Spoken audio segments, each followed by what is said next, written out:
Shalom, salam jumpa bersama saya Diaken Yandres Lau dalam acara Santapan Rohani Hosana pada kesempatan yang berbahagia ini.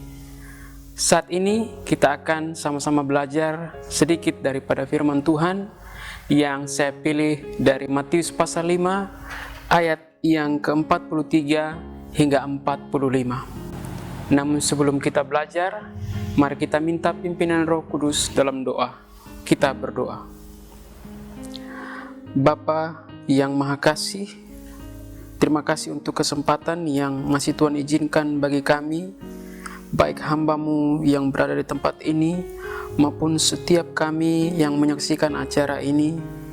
Kami dipersatukan dalam acara ini Tuhan, untuk bersama-sama belajar daripada firman-Mu.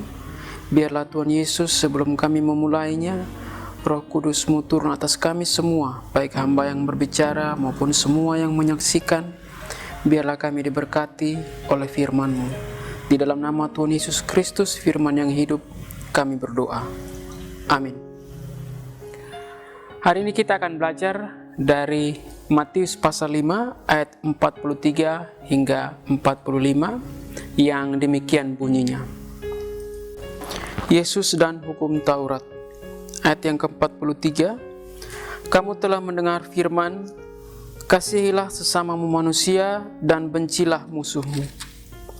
Tetapi aku berkata kepadamu, kasihilah musuhmu dan berdoalah bagi mereka yang menganiaya kamu. Karena dengan demikianlah kamu menjadi anak-anak Bapamu yang di sorga, yang menerbitkan matahari bagi orang yang jahat dan orang yang baik, dan menurunkan hujan bagi orang yang benar dan orang yang tidak benar. Demikianlah firman Tuhan. Bapak, Mama, saudara-saudari yang dikasihi Tuhan Yesus Kristus, salah seorang bernama Reinhold Niebuhr pernah berkata bahwa pengampunan adalah bentuk akhir dari sebuah kasih. Namun, jika kita lihat ke belakang, jauh sebelumnya, Tuhan Yesus telah menetapkan hal ini menjadi suatu dasar bagi kehidupan kita, anak-anaknya.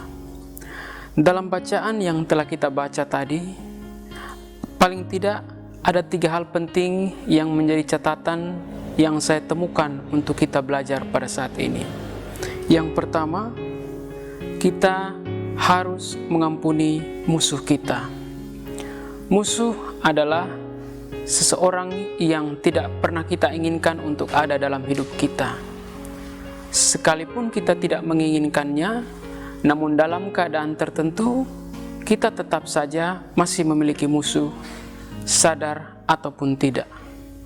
Oleh karena itu, di dalam bacaan dan pelajaran hari ini, Tuhan Yesus menginginkan kita untuk dapat mengampuni musuh kita.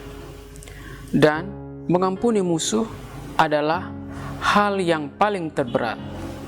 Itulah sebabnya mengapa mengampuni musuh kita berada di bagian paling akhir dari perbandingan antara Yesus dan hukum Taurat yang Tuhan Yesus bawa sendiri. Artinya, mengasihi pernah ditawarkan oleh semua orang, semua agama, namun hanya Yesuslah yang memberi satu tingkatan lebih tinggi di atas mengasihi, yakni mengampuni musuh kita. Hal yang kedua adalah kita harus mendoakan musuh kita. Seperti yang dikatakan di awal, bahwa mengampuni adalah sesuatu yang harus kita lakukan kepada musuh-musuh kita. Tapi bagaimana penjabarannya dalam kehidupan sehari-hari? Apakah kita dengan ikhlas mengampuni musuh-musuh kita? Bagaimana caranya? Cara yang ditawarkan oleh Tuhan Yesus ialah berdoa untuk mereka. Terkadang kita hanya berhenti pada kata mengampuni, memaafkan. Namun, kita secara tidak ikhlas mengakuinya di dalam kehidupan kita sehari-hari. Cara untuk mengikhlaskan pengampunan kita kepada musuh-musuh kita adalah dengan cara mendoakan mereka. Dengan demikian, kita tidak memiliki beban, baik dalam pemikiran, dalam hati kita, maupun di dalam segala sesuatu yang kita buat. Oleh karena, di saat kita berdoa, kita mencurahkan segala perasaan kita kepada Tuhan.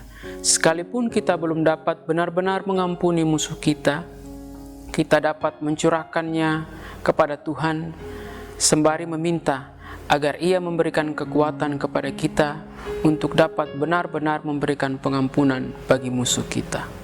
Yang ketiga, kalau kita mengampuni dan kita sudah mengikhlaskan, maka kita sebenarnya menyerahkan penghakiman kepada Tuhan yang memiliki otoritas untuk melakukannya.